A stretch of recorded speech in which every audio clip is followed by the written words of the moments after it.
All right, ladies and gentlemen, welcome to another episode of Football Fan Zone podcast. We are here to review another exciting weekend and weekdays of some scintillating Premier League football. We are in the thick of it. The year's changing. The season is kicking into gear. Managers are losing their jobs. Managers are under pressure. Some managers are thriving. Questions are being asked of certain managers. The table is starting to take shape. Contenders, pretenders, all alike. Everything is being revealed right in front of us. So we're gonna get into all of it. We've just come through the Christmas fixtures, so we're here to address it all. We're gonna be here to account for it. And where I'm starting is so we had some midweek games before this weekend, and we had the Boxing Day fixtures. We had the fixtures right after, which I don't know when they started doing the whole not every fixture is on Boxing Day. To me, that's just utter woke nonsense. But I used to prefer when all of the fixtures got played on Boxing Day. But we had some Boxing Day fixtures, a few surprises, a few not so surprising games. So what I want to start with is let's start with the surprises. Usually we start at the top of the table and we start with Liverpool and we give them their flowers, but honestly, no more flowers. Let's go ahead and start with Chelsea and let's address these fixtures first of all. So, um, Adams, do you want to kick us off? I'm not even asking how your week was. I'm not giving you any intro. Just go ahead and kickstart it. Hey man, I haven't digested that game really. It's just starting with the Fulham game. That Fulham game it was such a big surprise because I felt like we had that game in the bag. Now Fulham posed some problems, like they they shocked us with the way they started, and the formation that they used. They tweaked it. They used three at the back. They overloaded that right hand side, and it was like Barsi, Iwobi, and Anthony Robinson. I know you guys have seen Anthony Robinson this season. He's been going crazy. So no surprise that game, man. Gusto. Gusto, Gusto was seeing double after that encounter, and we had Neto, man. That Neto had probably one of these worst performances in the Chelsea shirt.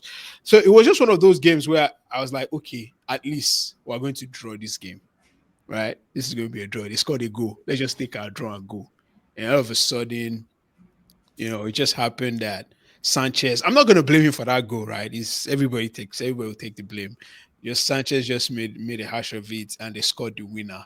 I'm like, what? From 3 points to 1 point to no points. Like that game just unfolded because it was like we were controlling things. We were going to settle for the win, which was a little weird, right? We're not trying to do for the second goal. We're soaking pressure. Like, okay, let's take the 3 points. Let's see if we can escape with these 3 points. All of a sudden, they scored. Like, okay, 1 point, not that bad, right? And then we lost the game. So obviously, the reaction after the game was crazy. I started to see some takes, some people that you didn't even hear their voice. I'm not even going to call any names, but some people started coming up and saying a couple things. But I just felt like it was just an overreaction. But this Ipswich game, I kind of saw it coming, right? And I spoke to Paris yesterday, and we're like, man, this Ipswich, I feel like we're catching Ipswich at the wrong time. I saw their performance against us now. Now they've changed. They're a little bit more compact. They're more defensive. They're resolute. They're not giving away too many chances. And I'm like, man, this is not the best time for Chelsea to face them at home.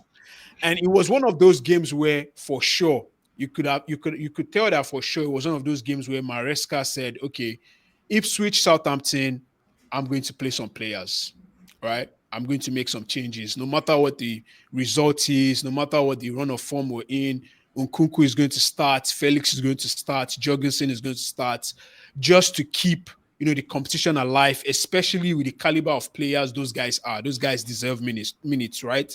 But where I have a problem with that is after losing to Fulham, I felt like you should have changed that and gone with the tested and trusted because it's Premier League, right?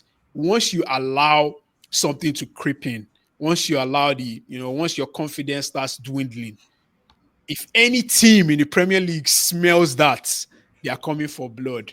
And honestly, I don't have too much to say about the performance. I'm just going to chalk it up to one of those games. We controlled the game. Obviously, we made some mistakes. We had many chances.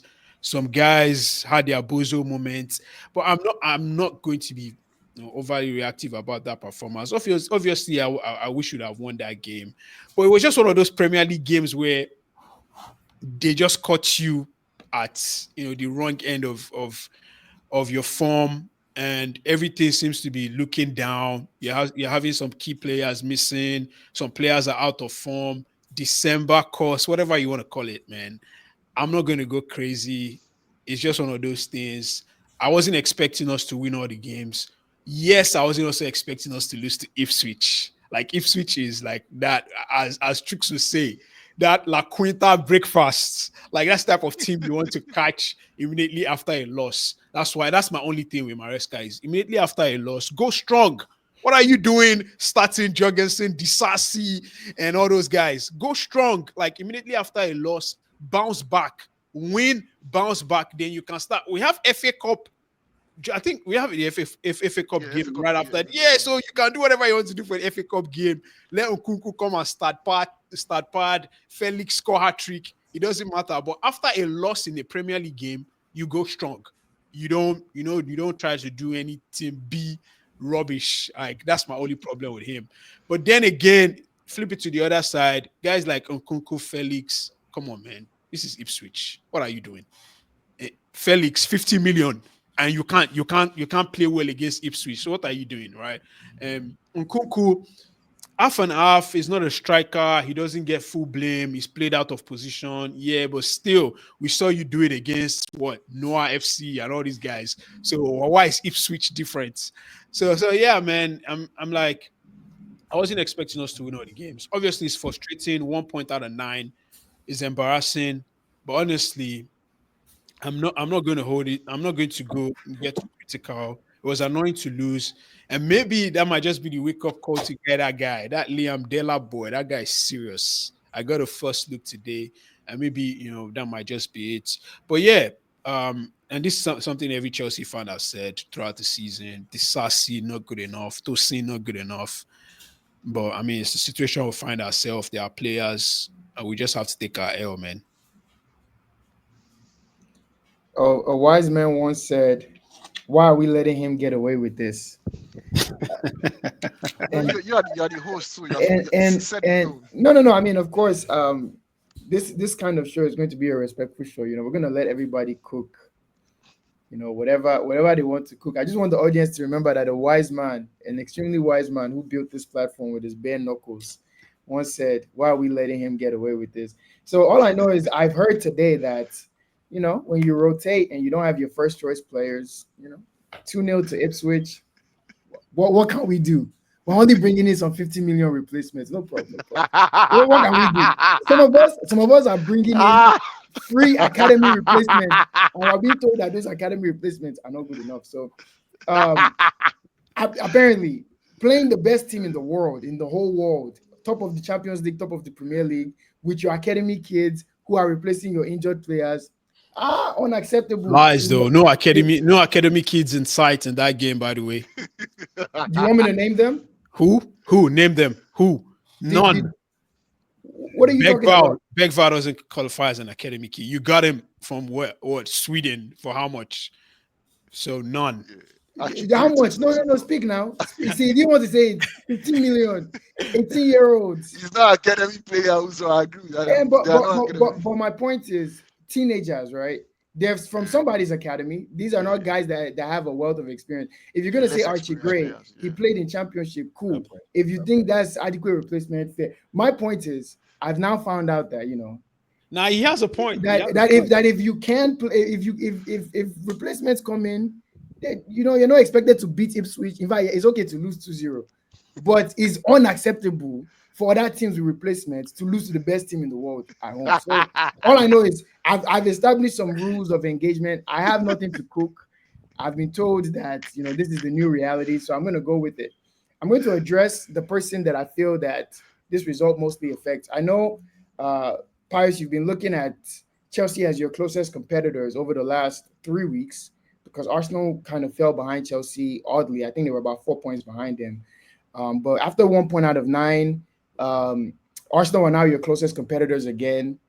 Where are you at? Are you just looking down and saying, will somebody please give us a challenge? Will somebody make this interesting, please? Or are you more so looking and saying, well, I always knew Arsenal were the team to worry about, and Arsenal is the team that I'm more concerned about. So I'm not really surprised with Chelsea falling off. Because 2 weeks ago, I got you to admit that maybe you started taking some interest in the Chelsea games. Maybe you started wishing. Maybe you've Yes, done that's what I said. some small juju. I don't know. Is it that the juju worked, or were you just really never as concerned about Chelsea as you are about Arsenal? I want the honesty because I think Arsenal are going to win tomorrow. We don't know. We're going to see. But and if they do, I believe they will now be firmly ahead of Chelsea, where they were just 4 points behind. So, what's your takeaway from that game, from Chelsea's form, and who do you consider your closest competitors?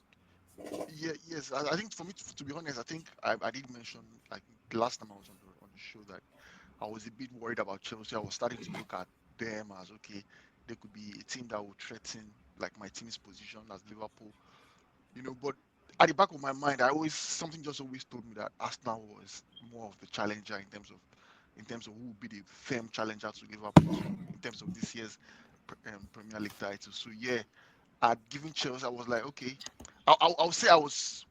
Would I say I was a bit carried away? You know the way the things work in football. 1 week you're like, oh no, these people they're not involved, and then they get back-to-back wins, and you're like, okay, I'm seeing them as a title sort of challenger. But at the end of the day, at the back of my mind, I just something was just like, nah, it's more of Arsenal that are title challengers. So yeah, for Chelsea, um, wow, I think can I okay, Uzo is back. Okay, sorry, okay, Uzo, you were away for a bit. Okay, so I was just about to go, but I was just about to sort of like analyze Chelsea. So I was saying for Chelsea, right, this sort of form they're experiencing now, I would say is not sort of surprising. I think when they were on that sort of like winning streak, I think they won. As at the time they won Brentford, they were on like a 4-game winning streak, and then they were asking their head coach Maresca, and he was saying that he's not concerned about any title race for him. He just wants to win the next game. I think he was being honest. I don't think Maresca was intending to, like the majority of the larger Chelsea fan base were trying to, do the humble gimmick of annoying the title race. I think Maresca was being honest. Like I think he has even always mentioned right from the beginning of the season that he didn't see his team as title challengers. He didn't think that they are good enough or they were ready to challenge for the title, which I sort of agreed with him, and it's sort of playing out now because this sort of games that they've lost and with the way my team Liverpool is playing, it's almost looking like the lead that we have over Chelsea now is sort of unassailable. Like it doesn't look like barring any sort of spectacular collapse from Liverpool. I don't see Chelsea catching us. So yeah, to your question, Nuzo, I think Arsenal are the team that Liverpool should more Liverpool fans and the Liverpool Football Club should be more worried about. And yeah, I think Arsenal play next tomorrow. That's on New Year's Day against Brentford. Yeah, I think they'll most probably win. Brentford are sort of injury crisis right now, so yeah. And if they win that game, they're going to be 6 points behind us. Of course, we'll Liverpool with that game in hand. So yeah, Arsenal is still the team to beat. A bit on Chelsea before I hand over back to you, Uzo. I think I've always told. I don't know. I think I've always mentioned it anytime I've spoken about Chelsea, even though a bit briefly. I just think that they're a good team. And going back to what my manager and the slot said when we played Chelsea at at Anfield earlier in the season, I think Chelsea played very well. They had more possession than us, and the slot came out of the game and said, "Wow, he was really blown away with the way Chelsea played." And majority of opponents have said that the team is a young team. That it's a team that is going to grow with experience. Of course, there are still question marks around one or two players, maybe Nicholas Jackson. You might want to look at some of the defenders that they have at the back, but midfield they look strong. What's his name? Caicedo. He has been one of my favorite players this season. Romelu Lavia when he has played as well. I think he's played very well as well in the few times I've seen him. So I think Chelsea the team is sort of like a young team that is growing, that is finding his feet, and I see them sort of in future, maybe, maybe from next season or the season afterwards. I see them as a team that will sort of start challenging. The question then will be: Would Enzo is Enzo Maresca the man that will sort of lead them into that sort of title challenge? Well, I leave that question to Chelsea fans and including Adams to answer. But yeah, I see Chelsea are like a team that has promise, a team with future, and yeah, they will challenge. But this season, I see Arsenal as our main threats. So Yeah, so for me, just to touch in briefly on some of the results, like obviously, um, Spurs lost midweek, and then we drew on the weekend. And really, it's just we're a mid-table cup team, and I've accepted that. But I kind of remember some of the analysis that was going on during the streak, right? When we were trying to get Adams to admit that they were indeed in the race. And one thing I said, like banter aside, was being in the race doesn't mean you have to win it, right? We all know Chelsea don't have the personalities to get it over the line. Like they don't have the leadership. They don't have the wealth of experience. I think it was Adams and I that analyzed that more than half of this squad, the minutes in their legs, relatively speaking, to other professionals, they're babies. They're still drinking milk. So obviously, getting a title race over the line and ultimately winning a title is not something that you can expect to be done in the first year of one challenging, right? But ideally, I think you were kind of expecting the team to challenge. And from one from getting 1 point out of nine, I feel like obviously we know City, 1 win in 13, terrible. And we've all written them off. We've completely just ended any hopes of them challenging for the title. I feel like going 1 of 9 from these three fixtures: Everton, Fulham, Ipswich. I feel like that's one of those ones where it's more than, and if you guys remember something I was doing a month ago, saying is it a bad sign or is it just a bad day? I think when you put three results like that together, it's no longer just a bad day at the office. Like Adams is saying, games like this can happen, and he's taking that in isolation. And then he's saying the Fulham game, yeah, this was annoying, but games like that can happen. The Everton game, oh, well, we just failed to find the net. Days like that can happen.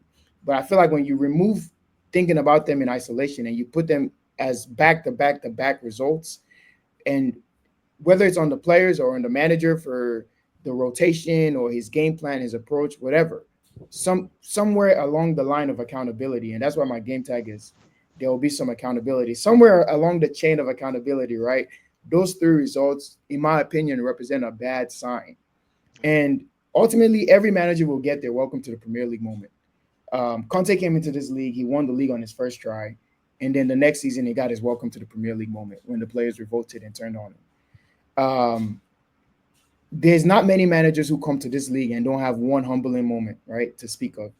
Mourinho, Pep was humbled in his first season. Most people don't remember. Like yeah, there were a lot of wild takes going on about who he is, and this has always been my kind of my approach with Slot as well. And that's why I'm still not saying Liverpool are front runners for the league. Funny enough, because I just feel like eventually this league will teach you something, and it's just a question of will it be a costly lesson or will it be a lesson that you can overcome. And maybe he does have the benefit of Klopp's squad, who is experienced, leadership, all of that, enough to take him over the line. But I just feel like with Chelsea, there needs to be you need to look at all three results as a collective, not as individual isolated incidents, because at the end of the day, it's going to inform you on the capability of your squad. And the thing that's been weird with Chelsea fans all season, right? Evading all the accountability of being in the title races, they haven't kind of set what the baseline achievement is. Like, what does this guy need to do at the end of the season in order to be considered a success or to be considered the right guy to move forward, right? Because we can say Pochettino had a horrible start to his tenure, but he finished on a good note and he ended up sixth. And maybe isolated speaking, maybe that's good. If Maresca has this amazing start up to second place, competitive in the big games, looked like he was challenging for a second. If he drops off and finishes fifth, sixth, what's the analysis on the season going to look like? So, Adams, I want you to touch on that, and we're going to move on to Liverpool and analyze their result. I think Chelsea fans have been very vocal of their expectations this season. I've heard they want to avoid relegation. So what is it? What is Nah, it now? every meaningful um, discourse that I've listened to has been Champions League. Everybody said just qualify us for a Champions League, get us a trophy, get us the sorry, not Carabao Cup, the Conference League, and we'll see. So, of course, like there's some Chelsea fans that in their hearts of hearts, they thought like this was just a gimmick. They thought like some way somehow, we could sneak in and win the league. There's always those type of fans. But the reality is that even to challenge for a title, we're way ahead of schedule with this team. And so far, Maresca has shown me a lot to believe in him. Right. So And sorry, so you believe that yeah, he can yeah, eventually lead your team to like the title, maybe subsequent, if not this season, I subsequent won't say a season. title, but maybe a title race, like maybe like a legitimate title race where we're legitimate Up there. contenders and we're like, yeah, we're contending, we're trying to win the league. So far, like I've seen enough to support. I remember Pochettino, I didn't see nothing now, but I was still solidly behind him. So like now I've seen enough. I've seen like there's something there. Like he has obviously he's not the finished article. This is his first time here. He'll have moments like this, and like Uzo said, I think somebody there has to be accountability passed around those 3 games. If it was Poch, I know what would have been said, right? Everton, Fulham, like unexpected, especially Ipswich at home. I mean, away is unacceptable. Something has to be done, and we need to bounce back quick. And you start looking at those games. You look at Crystal Palace away, and it starts to look like a difficult game all of a sudden, right? So yeah, some way somehow we need to find back our form. And yeah, Uzo is right. We can't go from finishing second to finishing fifth. I mean, starting the season off in second to finishing fifth. We absolutely need to qualify for a Champions League. This team needs the Champions League. And that's one thing that this team hasn't had yet. This Yes. team hasn't had expectation, right? Remember the Arsenal team before the challenge for the title. There was the expectation of Champions League. They fell short, and people were like, "Oh, you guys couldn't do it." So now this is the first time, and that's one thing I've learned about like great players, right? Great players, second place is not good enough, right? Last season, we're all clapping for Palmer for finishing sixth, right? We're clapping for Palmer like, "Oh man, wonderful season." But if that's anybody else, if that's Saka, if that's Salah, we won't do that, right?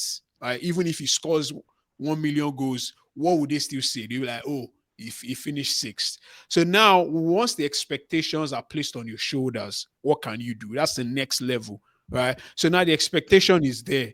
Can you take this team to the Champions League? And if he delivers, then we'll know that okay, truly he can sit, amongst those names. So now we're placing the expectation on this team to qualify for Champions League, and that's the thing. Like we need to qualify for Champions League. As if we don't get Champions League this season, I don't know. I mean, I think it's going to be a minute. It's going to be like that Arsenal one where we'll be away for like 6, 7, 8 seasons. So yeah, Champions League is the minimum. Any other thing is a plus right now. And Yeah.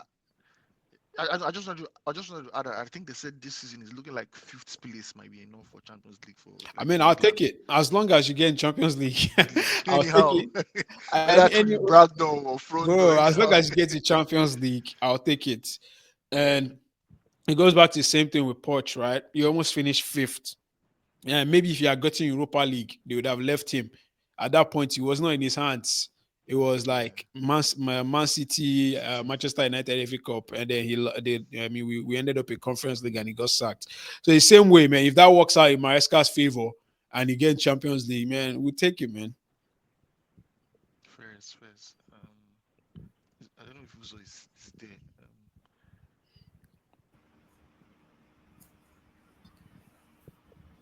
Okay, let me start my cam. All right.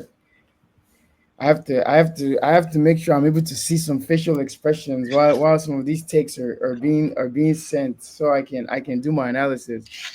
Yeah, so I think um, maybe it's not even a good segue, but we're gonna go to the league leaders. At this point, there's really not much that needs to be said. It was a routine uh, journey on the spot win for Liverpool. Absolutely dominated and outclassed West Ham. And if anything, I'll say spare some thought for West Ham fans, right?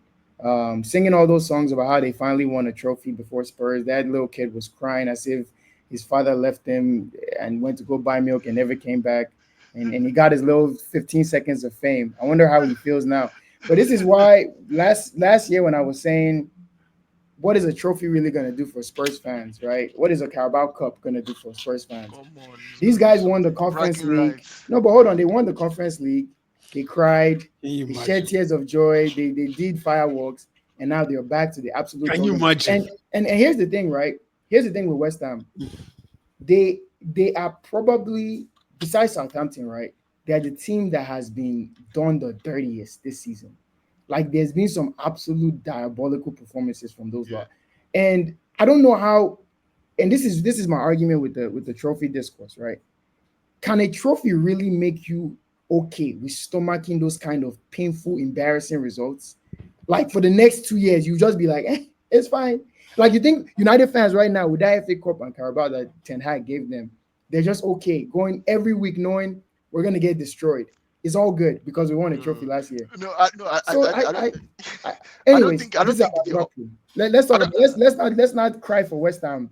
Let's not cry for West Ham. Those guys are irrelevant. But Pius, you boys, you went in there. You didn't mess around, trophy or not. You walked by the Conference League trophy. You held your nose. You proceeded to urinate all over their pitch, and you got your 3 points plus five in the goal difference, flying high. At this point, are you in dreamland? You just waiting for a challenge? What's going on?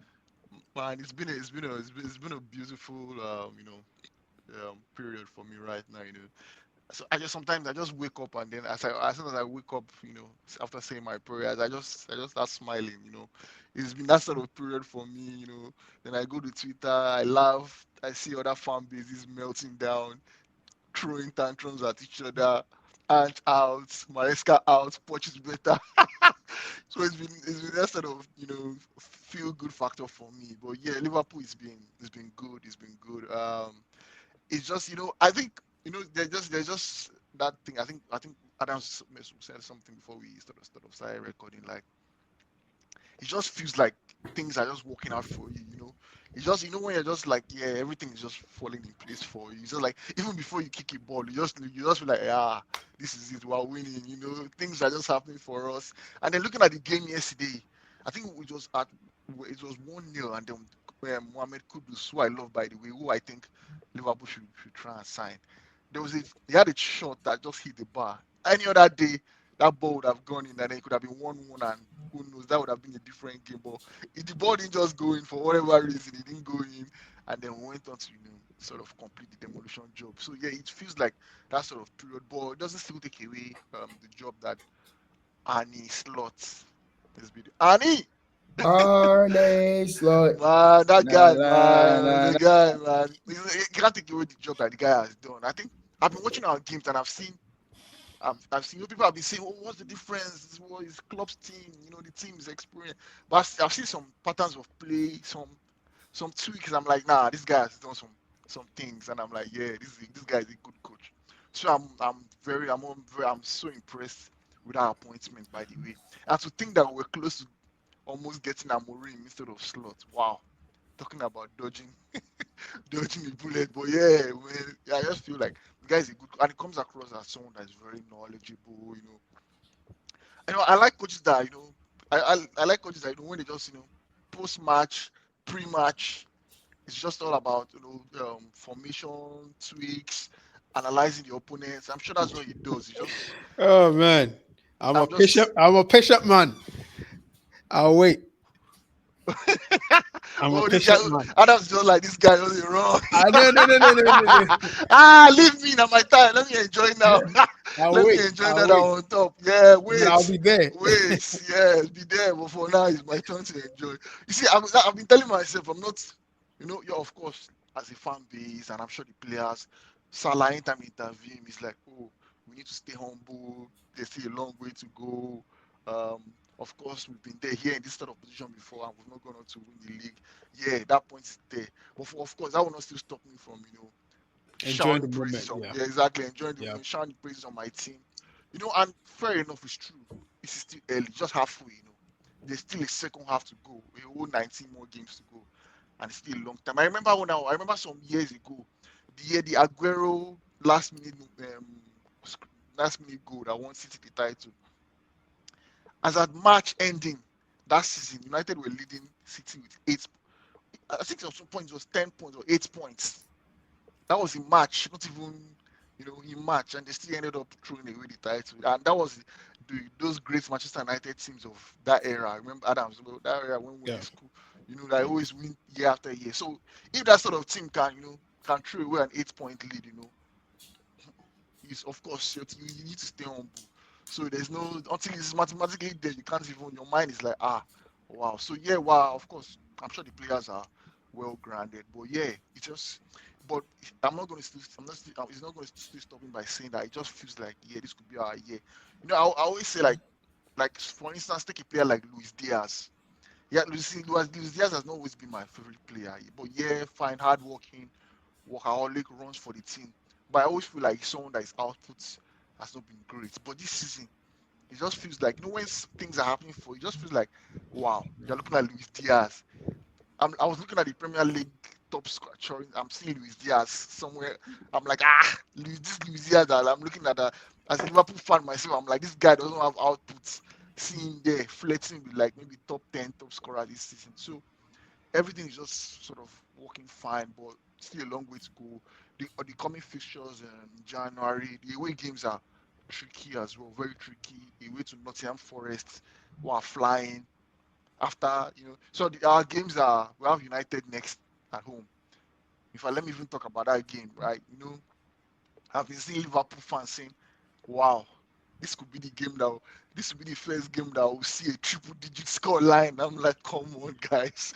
We've been here before. We've been here before. Kwanzaa, man. Kwanzaa. Don't forget. Don't forget Kwanzaa. Yeah, so Remember, that remember the reverse fixture last year. yeah, and the funny thing is that it's most looking likely that it's going to be Van Dijk and Kwanzaa that are going to start that game because Joe Gomez got injured the last game, and I don't think Konate is just like maybe a week or 2 weeks away from coming back. So it's going to be looking like Kwanzaa is going to just look at the irony. Kwanzaa is going to start again against Manchester United, and and football is such a funny game. You're looking at United, like they look like they are dead in the dumps, like they can't even win a game. Who is to say that they won't surprise us next week and win? And it's possible, and it can I, happen. I'm the one that's They're to not say winning. They're not I'm the winning. one They that get, the thing is football is a funny sport and football is there's twists No, and turns, but enough, Pius. we've watched a lot of. Absolutely enough. Okay, me, I've watched a lot of. Enough, No, enough, no, no, no. Let me enough. say, let me say I'm something. silencing Let me you. say, No, don't no. silence me. No, Hashtag you can't silence silence me. him. You can't Hashtag silence me. silence him. No, so no, you can't no. silence me. This is free speech. No, No. he does this all the time, and he only does this in regards to Liverpool to try to tone down expectations. At some You point, have to turn down expectations. there's an expectation that you will go in and handle. This is not a poor team. This is a diabolical team. This is a team that even their fans go into the stadium and they hold their nose. This is a team that is absolute. It's not like they are resolute. It's not like they are banding around the manager. It's not like there's any fight spirit or whatever where you can say they'll turn up. This is an absolutely shocking team. I don't want to hear anything. You go into these Okay. kinds of games. I know they say form goes out of the window in a derby, but that's a Yeah. derby where people are actually fighting for the shirt. These are players that if you ask them now in the lie detector test, if they really care to be playing for United, they will tell you honestly, truthfully to God, get me out of here. Get me out of this sinking ship. So the expectation, I don't think you will go there and score 9 or 10, right? But that's a game that a clean sheet is necessary. A more than 2 goal win I is don't know with necessary. Kwanzaa, man. I don't know if they're getting a clean sheet. That's the perfect guy to play that game because he needs the redemption. He needs the redemption. Who's And all this your honestly, angle? and Eh? honestly, is who on United is going to threaten your goal anyways that Kwanzaa will even need to defend. United, United fans, you So, guys didn't take this as a yeah, threat, man. As in, but fair enough. Adams, what can United No, fans do about this? They but can't put up any fight. I came into that stadium. In fact, word on the street, if we only played in Manchester this year, we'd be top of the league. And this is a diabolical Wow. Spurs team. wow, I've seen them twice. George, where are Somehow, you? somehow, Chelsea can't beat this team. Like, I don't get it. Like, we can't beat this Manchester United team. Your own is spiritual. But back to Liverpool, like Uzo, yeah, I think I get your point. Like, of course, majority of Liverpool fans will be going into that game. Like, it will be unforgivable if we don't sort of, as Liverpool, we don't win that game. Looking at where Manchester United are now in terms of confidence, in terms of their form coming into the game, so that would be sort of disastrous if we don't win that game. And also, of course, the scar of what happened last season. Not to forget that United knocked us out of the FA Cup, and then it was that also the United game last season as well. Also, sort of started our sort of fall off away from the title challenge with that 2-2 draw at Old Trafford. So yeah, with all that in mind, like I was also telling Adams, this season is a season that a lot of Liverpool fans are like, yeah, this season is a time to right a lot of wrongs from last season, and Manchester United at home is one of those games that yeah we need to right those wrongs. So a lot of Liverpool fans are like no excuses. In fact, I have a feeling that if that game ends 1-0 in favor of Liverpool, there will be a lot of angry Liverpool fans. You know when like you're watching those period movies, maybe Vikings or Game of Thrones, and then you're fighting a battle, and then your opponent is down on the ground, wounded. You have to make sure that he's dead. So you just go there and you stick your sword in his stomach and twist it to finish him. So that's the sort of feeling that a lot of Liverpool fans have right now. It's like now we have to bury them, and we have to defeat them in such a way that How many we times can you bury a team? Let's be real. I don't know why Liverpool fans even have that sentiment. The one team that has been acting as the Reaper, the burial man, the preacher, the coffin carrier, the what are they called? The pallbearers for United over the last 5 years has been Liverpool. How many times can you kill a man? You can't kill no what no is already no dead. no Listen, no you're playing them at Anfield, right? So of course they already have no expectation of winning. What you are seeing is not a team that is on his last legs that you need to kill. Is an already dead carcass. You're well going in there to go clean up the bowels, and there's some rigor mortis setting in. This team I, is dead. The I don't team's know already dead. I don't know about that. I just want us to go there. Like I want us to give them the sort of A team in 14th that are keeping tabs on Ipswich results. You don't think they're dead? exactly. I want us to make sure that they start even thinking about relegation. They're already thinking about it. There's no start. Yeah, yeah, When, but yeah, Were we but as it look bad like as this last season? no, no, no, no. no. I, The I was season thinking you were about it this too. bad was the season with Potter, right after he left. That's the season where it was like, wait, could Chelsea legit be like flirting with relegation? Because I think you finished what 12th, Was Yeah, it 12th or 14th? yeah. So 12th or Oh, 14th, God, one of those. But wow. that was the season where you were this bad. But even then, your games didn't look like this. Like weirdly enough, your games were just funny. It was just interesting. It was like, what's going on? United games genuinely look like you look around the pitch and you're like, huh, I can't find more than two good players. Like, and sometimes not even one. Like it's not even like, oh, if this guy comes back, oh, there's an injury crisis. Like at least with Chelsea, you could kind of point to certain things. They bought too many players. This happened, that happened. But United is just like, nah, there's just a lot of bad players here. Like 5, 6 coaches worth of bad players. So So yeah, it's yeah. yeah. So before I sort of like round up on this Liverpool chat, so but looking at the sort of like the overall picture in terms of our title sort of dreams, right? Like I mentioned earlier, I think Arsenal are the team that are in there and like they're still sort of keeping in tabs with us, and of course, the team Forest that as I'm a well. bit worried Forest. about. Put Oh, first in there. shut it. Oh Oh, yeah, and then shut Nottingham it. and then I'm of not hearing course. that from Adams. Adams definitely can't get away with that. But Forest, okay, but based Forest, on looking at the Forest. table as well, Nottingham Forest Hey, are also doing a team that Eh, we also play in like 2 weeks No, but he time. never So accepted that Chelsea were in it. So why is he trying to push no, no, Nottingham no. Forest in I'm there? holding the same. No, That's the no, same no, thing no, you no, guys have no, said. no, no. I'm Hold your own. holding Hold Forest your to the own. same Don't standards. no. Don't hold them to my standards. Hold them to your standards. Why yeah. you not using my own standards when you have dropped off? Use your own standards. Hey man, a lie, no, So cool. You guys better not butter this, man. Oh wow, wow, beefing that's Nottingham Forest. shameless. Shameless. So yeah, so yeah, so like keeping in touch with Arsenal and I've seen a lot of and something I need to say is a lot of Arsenal fan base, they are beginning to get on my nerves. Arsenal has been like, to a lot of people that know me, like I'm always like, if Liverpool is not winning the Premier League, Arsenal is the team that I'll sort of back.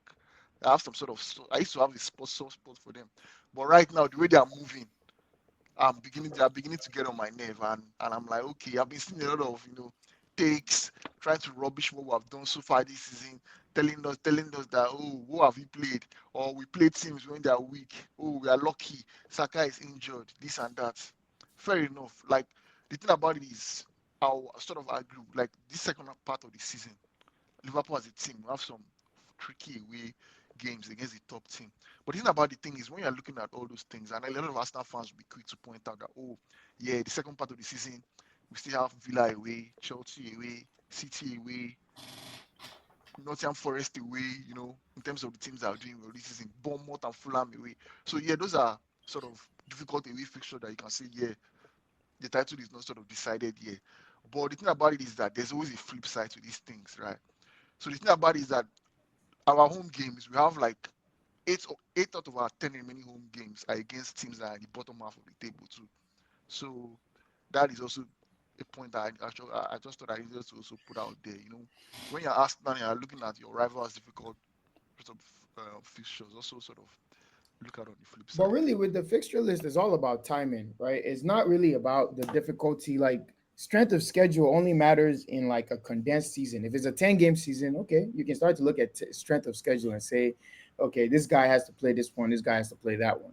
Yeah. But when you're looking at a 38 game sprint marathon, and then you're looking at the back 19, you're looking at how evenly spread is the difficult games away from the hard games, from the easy games.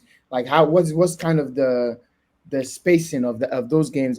For me, I know Liverpool are going to have a tough. I don't know if it's May or March. There's a stretch of games Yeah, where it's May. It's it May. looks it looks Yeah, horrible. Brighton, Arsenal, City, Tottenham, like But back to back to you back. had an equally brutal stretch in this first half of the season with some Champions Yeah, League games sandwiched in between, and you came through that flawlessly, in my opinion. So um, I think over the weekend, last weekend, playing Liverpool, I became convinced of them as contenders. I still don't like them as favorites, but I think the way that they approached that game for me was a little bit different than I thought they would approach it. I thought he would be more cautious. I thought he would be more respectful of Spurs, but I think he came in and he saw that we were weak and he tailored his game plan. That was the first time I've kind of seen Slot let go of the rope, right? Like in terms of the control, the efficiency, the application. He kind of just opened up the game and he said, "We're way better than you, and there's nothing you can do about it. So do your worst, and we'll do our worst, and let's see whose worst is best." And their worst was better. And for me, that kind of approach told me all I needed to know about him as a manager and his ability to sustain this challenge. And so I'm looking at Liverpool now and I'm saying, okay, this is worthy challenges where it's not because City have dropped off. It's not because Arsenal was stuttering. It's not because there's no other clear contenders that are pushing them for the title or bringing the best out of them. For me, this is a team that would have challenged regardless of how City were doing and regardless of what Arsenal were doing. They would be in the same position, and you can kind of tell that by their record, right? They've been almost flawless in terms of picking up points. So absolutely credit to them. Why I don't like them as favorites is exactly the same thing I said for Maresca. Is I just think Slot is 1 or 2 weeks away from just having a welcome to the Premier League moment, and it doesn't have to be like one horrible result. It just has to be 3 or 4 results that are less than optimal, right? Maybe 2 draws in the space of like 5 fixtures and then a loss, right? And then you can look up and see, oh, Arsenal's only 4 points behind us, right? And that kind of thing can build pressure and it can cause the team to start to like look over your shoulder. Everyone knows when you're running a race, you try to focus on the finish line, right? When Yeah. you start checking over your shoulder and trying to see where guys are, that's when you start to stutter. So for me, I just feel like, is he going to come and rubbish this league in his first season? I mean, I kind of hope so because maybe that breaks the mystique of the Premier League and it stops people from feeling like Pep is some bogeyman and he can't be defeated. So in a way, I am rooting for Slot to get over the line because I don't want Arsenal to win the league. But my experience has told me like in the Premier League, humility is just around the corner. It always is. It's always just around the corner. And right now, Liverpool are flying super high. And it just feels like there's nowhere else to go but down with them. But yeah, quick word, Mohamed Salah. By the way, what a season is having. Like this is looking like if we can continue on this path, which I hope so, it's looking like a record-breaking season. Like we're I looking at think I think right now him, Rafinha, and maybe Harry Kane would be my favorites for the Ballon d'Or. well, yeah. That's why you laughing, Rafinha. But I mean, I thought Rafinha had a brilliant, like obviously he missed an outfit so because Rafinha has kind of tailed off, but Salah would be my front runner, of course, and then maybe closely followed by Kane, I and agree. then guys like Rafinha. I don't know who else you can really throw in there. They to me those have been the most outstanding players that actually have the achievements to match or like the league position, etc., to match um, Yeah, their performances. my eyes are on my eyes are on the goal record and the assist record. I think that's your real assist record in a Premier League season. Wait, how many was it? 24, I believe. 24. Salah is 13 Nah, now. he's not. He's No, not. he's not gonna break it because He's not breaking he that. also has to score, so he has to. But to me, if he does a 20 and 20, to me that's significant because Henry was the last guy to do that. But how And Henry do that, man? 24 because Henry was also scoring as well. you said, how did he do He's do, that? Did you he's not doing watch it. him? He's doing it. He's doing it. I don't. He's going to do it. I think he's going to pursue it. And I think to me Yes. that's good enough. He doesn't have to break the record. Simply Like replicating the it's just 20 and it's 20 not would what be nice. 11 away, right? That's quite a lot. I was thinking it was like 8, 11 because I'm just halfway. Yeah, Ah, but he needs 7 more to do a 20 and 20. So it's gonna be tough. It's gonna be very, especially playing with guys like Nunez and exactly. I was just Diaz. about to say if Nunez can just put his scoring boot on for like 2, 3 games. But to that note, there are some other Liverpool players I think that deserve it. I think Curtis Jones, not because I just met over last episode. And surprisingly enough, Ovo didn't even say anything about him. This, True, this true. this is how you know things are going so well. You know when all your stocks are cashing, you don't even remember your favorites anymore. You just there's not Yeah. enough agenda to get off when you're flying. It's like when Adams was trying to give Noni Madueke love. I was like, bro, calm down, calm down. But his heart was overflowing with So joy. He didn't I'm not. he couldn't even remember the guys that actually deserve praise. Guys like Palmer and the guys that were actually carrying the team. Bro, The this guy went brother straight scored to a hat trick. Madueke. What else I was supposed to do? He I'm scored a sorry. hat I'm trick. sorry. Now, Adams, you went over. And one day you apologize. I saw Madueke today. Took one nasty touch and cleared the ball from out of bounds. I said, "That's my I, left back. you know what? That's my right back. World class talent. But it's Wait, okay. Man. It's okay. In the middle What? of winning, you can get anything off. If Pius came here now and said Elliot is the young player of the year, even though he's Nah, 45 in dog years, nah. we won't argue with him. We can't argue with him on anything. no, but you're trying to argue with me when I was there. I said, oh, trying to say this thing. But fair enough, fair Wait, enough. no, what were you trying to say? No, nothing, nothing. You were trying to big up United. I'll argue with you on that. On that note, let's touch on United right before we get off. Well, actually, you know what? Does anyone have anything to say on Spurs? I just feel like the season is just a joke at this point. We got another injury. Nah, I'm actually starting to feel sympathy for my guy, man, and Big Ange. Yeah, man. What do you guys want him to do? I think The, the the, guys you guys the, gave the him. injuries are getting funny. I'll be honest. Like, I feel like there's 3 thresholds of injuries, right? One is that's a significant blow, but we'll be okay, right? That's where I feel like Arsenal are with Saka or whatever. The other one is we're in an injury crisis. To me, that's where City were when you lose Rodri, then you end up losing Kovacic, your threadbare in midfield. That's injury crisis. Injury crisis is also where Chelsea were last year, right? Then there's like a third level that's past injury crisis. Is this is comedy? This is a joke. like now, like the hospital patients have taken over the hospital. Like the doctors have left. Is the patients that are running the asylum. So I think that's where we are now. I think right now we are. Dragosin went off injured. I think he was able to play the next game, but there was rumors of Bissouma playing center back. So is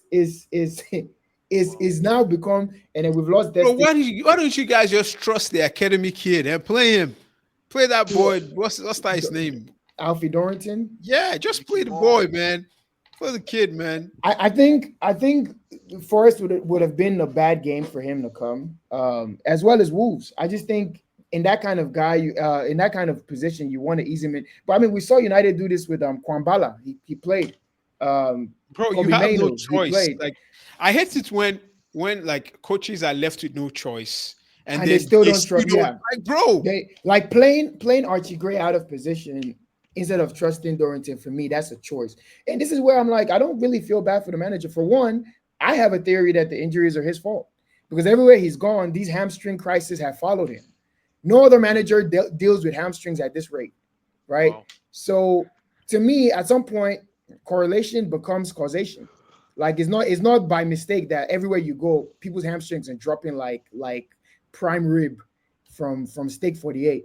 So it's clearly that something that you're doing, be your training methods, his lack of Oh rotation, whatever man. it is. I think overall, at first it was like tactically he's out of his depth when it comes to the Premier League. Like he clearly doesn't understand this league and he can't be successful here. Now I'm starting to feel like managerially, just in general, he's out of his depth. I don't think he understands rotation adequately enough. I don't think he understands the workload that he's putting on the players. I don't think he understands how to maximize his players' physical efficiency. So he's out of his depth. It's just all around out of his depth. The only thing he's good at is speaking. And trust me, I can listen to this guy speak all day. He's a great motivator. He's funny. He actually makes me feel good about the situation that we're in. But as a fan of the team, what matters more to me than feel good interviews is actually watching my team perform on the pitch. So I want him to be replaced. Let him go into punditry. I think he'll be great as a pundit. He'll be great as like a match of the day, that kind of guy. Let him take what's his name's job. Yeah, it Uh, wasn't. Yeah, he wasn't monetary duty. Sorry, like during Yeah, yeah. During the, Yeah. the yeah, he's an excellent speaker, right? I just don't think he's a good manager. And honestly, I was proven right from the beginning. Like, you can't tell me that a 50-plus-year-old is just now getting his first crack at a major job, and he's not even that major, a semi-major job. You can't be Bro, that why good. is you have to question what really is the Scottish league then? Like, what are you guys doing over there? You've seen the Scottish national team. You're asking him what's. our league. The league is Nah, man. just is a joke. It's a joke, man. Bro, Like even I don't even know. It's like the Scotland Football Association. They need to do like a whole revamp of like. But fair enough, there's some good young players coming through. But nah, but that's where Van Dijk came from. He came from the Scottish league to the Premier League. Yeah, yeah, but he did his time in Southampton first. It's not like he went straight to big. Listen, no, it's from this is he came from Van Dijk's journey has been from a Dutch Groningen in Dutch league to I think Celtic and Yeah, then before Southampton.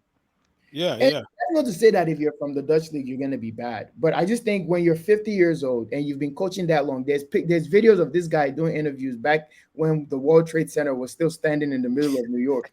So when you've been coaching that long, you've had this many jobs. If you really are that good, right? And Adams, you feel me on this. If you really are that good, surely somebody has snapped you up by. I mean, we're talking about decades. It's not like he was coaching in obscurity his entire career. Like you've had a job in Scotland, you've had jobs with national teams. Surely somebody has seen your work somewhere and they felt, you know what, you're deserving of a spot. But the most I had seen of this guy before we got him was going to the Bernabeu and getting spanked. And they said he was brave. And he's brought that same bravery to my team. And now we're getting spanked. So ultimately, they're saying his job hinges on the Liverpool tie, which means he's gone. If his job hinges on the Liverpool tie and the Carabao Cup, he's gone. They're going to beat us silly. Nah, man. You Are you guys do sure? that for me, man. Do that for Are you Big sure? Ange, man. Adams, Liverpool, Adams, Adams, you guys could beat us Adams. also Football is in not over two funny. legs. It's not a funny old sport like Pius likes to think. I know he's already saying rubbish there that we're gonna beat them. I can already hear it from the back of my ear. But football is actually very straightforward. The better team, when you make it an even tie, both legs, home and away, the better team will win 9 out of 10 times. For example, that AC Milan comeback in Istanbul for Liverpool, right? If that's not a one-off game, and you back me on this, if that's not a one-off game, AC Milan wins the second leg handily. Yep. Let's say you come back and you do that 3-3, cool. They would have went to Milan and beat you blue black. And I'm not saying that to discredit the win. We love finals because it forces you to have a sense of urgency, right? And that's where one tie fixtures come in. But in this case, over 2 legs, we're going to lose, and we're going to lose because they're a better team than us, with a better manager than ours, who are fitter than us, who are in better form than us. It is categorically impossible for us to get any other result other than a loss. So he's gone, and that makes me happy. Except we're linked to Edin Terzic from Dortmund, and my joy is gone. That's the guy who bottled the title at Dortmund on the final day against Tuchel, the guy who took them to the Champions League final. My thing with that guy is you can't hire a butler and bring him to Spurs. I mean, that's a marriage made in hell. That's a marriage made. We've had serial winners come here and fail. You now bring a bottle job to come join us. No, maybe that's the perfect marriage, though. Like that's the perfect union. Like he's not. But The seriously, man, bottle it's gotten to the point that like I won't like the way I'm looking at this League Cup semi. I won't feel bad. Like we won it. Like I won't feel bad if Tottenham actually qualify. As I feel in, like, yeah. Look, My the thing is, Liverpool I fans feel are like ready know to that it's get almost to a that point. cup. Like I'm just like nah. Every day they're always bantering Tottenham on social Bro, media. let them I'm win not like something, man. I'm Let like them yeah. win. Let them we have don't that. we don't want that And you know make something. we don't want that make a wish cup, man. You guys might dash us the cup. You not say we felt bad. Nah, I love what Onslaught said. He said he's going to win something, hopefully not the League Cup. So that tells me Onslaught is gonna do the needful. He's gonna get rid of Ange for us. I just hope that this board doesn't persist with this Terzic nonsense.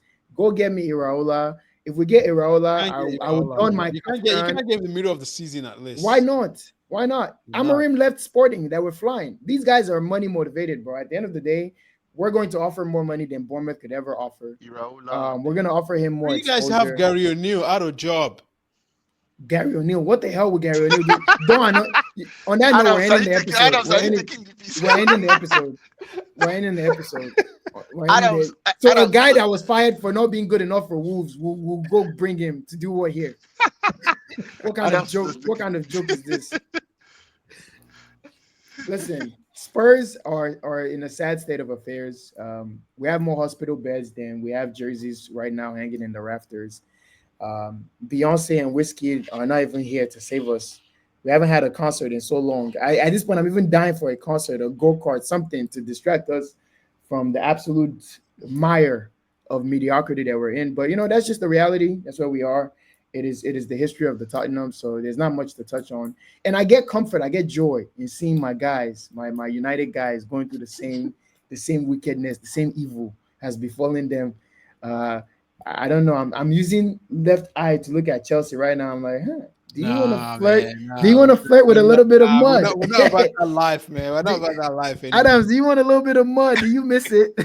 Nah, man. We're not about that life. You want man. to sling in the mud a little bit? I mean, one more bad result, and that what's his name? Johnny Minerals is going to come and cook again.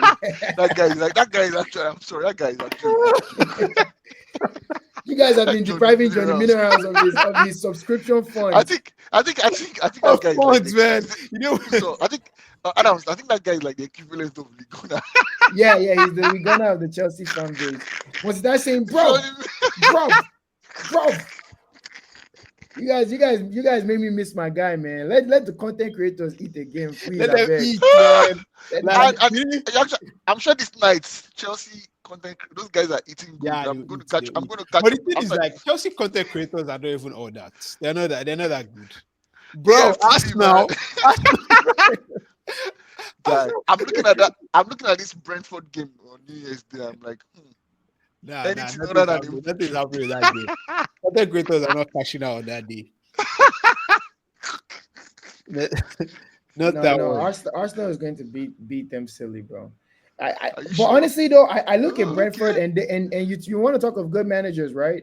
I see Thomas Frank. Hey, yeah, I man, think yeah. Thomas Frank. I think he's going to be looking at that Arsenal game and he's going to be saying, you know what, with no Saka, Yeah. And like But they have a I lot of think we can injuries have a too. They go on have his they about head have 10 injuries or something.